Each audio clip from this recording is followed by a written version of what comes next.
Hello student, मैं नेहा रजक आप सबका स्वागत करते हैं हमारे यूट्यूब चैनल पर।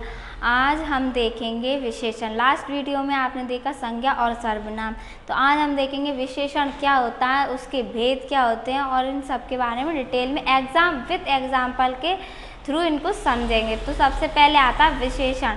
विशेषण की डेफिनेशन क्या होती है? तो विशेषण की डेफिनेशन होती है मतलब संज्ञा या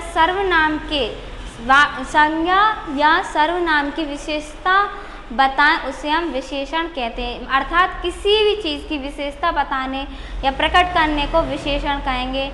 जैसे कि किसी फॉर एग्जाम्पल से समझते हैं हम, या तो हमने एक ले लिया, या मतलब रंग के रूप में भी समझ सकते हैं। विशेषता किसी भी चीज़ की अच्छा बुरा, या तो वो अच्छा हो या फिर वो बुरा, जितना भी होगा वो विशेषता के आधार पर बताई जाएगी।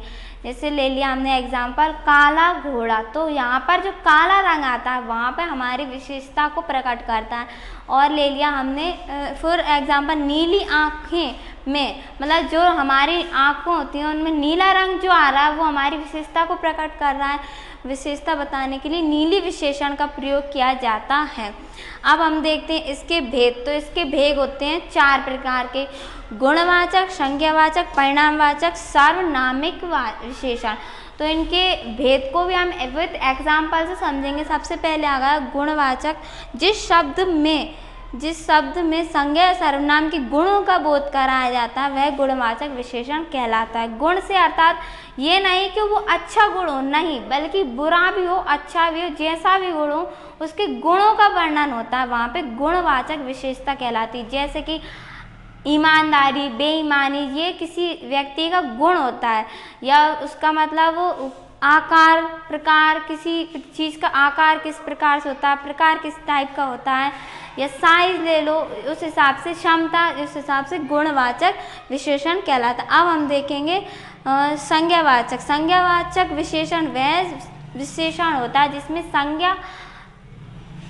संख्यावाचक विशेषण वह विशेषण होता है जिसमें संज्ञा या सर्वनाम की संख्या का बोध कराया जाए, वह संख्यावाचक विशेषण कहलाता है। अर्थात यहाँ पर हम संज्ञा और सर्वनाम की संख्या, मतलब जो किसी भी चीज़ का फॉर एग्जाम्पल हमने ले लिया, मतलब कि संज्ञा एक सेंटेंस ले लिया हमने, वहाँ पर कुल 25 बच्चे हैं, तो यहाँ पर जो 25 हो गया वो संज्ञावाचक विशेष, मतलब बच्चों की जो काउंटिंग बता रहा है वहाँ पे आ जाएगा संख्यावाचक विशेषण, मतलब संख्या को विशेषता बता रहा है वो।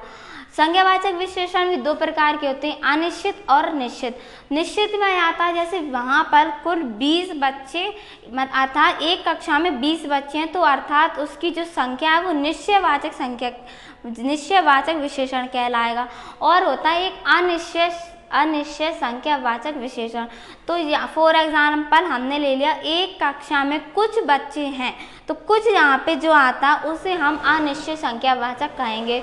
तो हम देखेंगे ये दोनों हो चुके हैं हमारे संख्यावाचक विशेषण। ये होते हैं 2 प्रकार के, इनके भेद होते हैं अनिश्चय और निश्चय। इनको जानने के बाद अब हम देखेंगे परिणामवाचक विशेषण। मतलब वो परिणाम किसी भी चीज़ का नाप या तोल करके जिस चीज़ का परिणाम हम प्रकट करते हैं उसको परिणामवाचक विशेषण कहलाता है।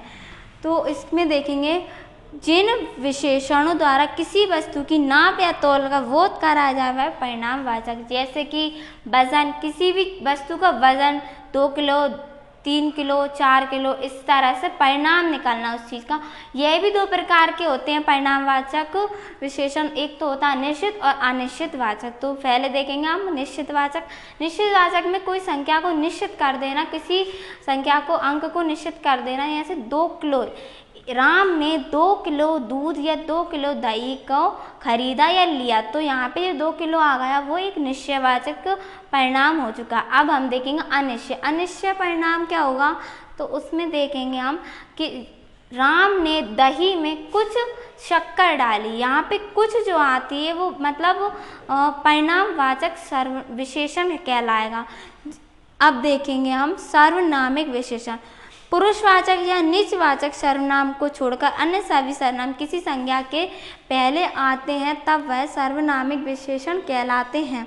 सार्वनामिक जहाँ पर मतलब सर्वनाम जो होती है ना, उसको हम सर्वनामिक विशेषण के द्वारा व्यक्त भी कर सकते हैं। Thank you for watching video and like and subscribe. धन्यवाद।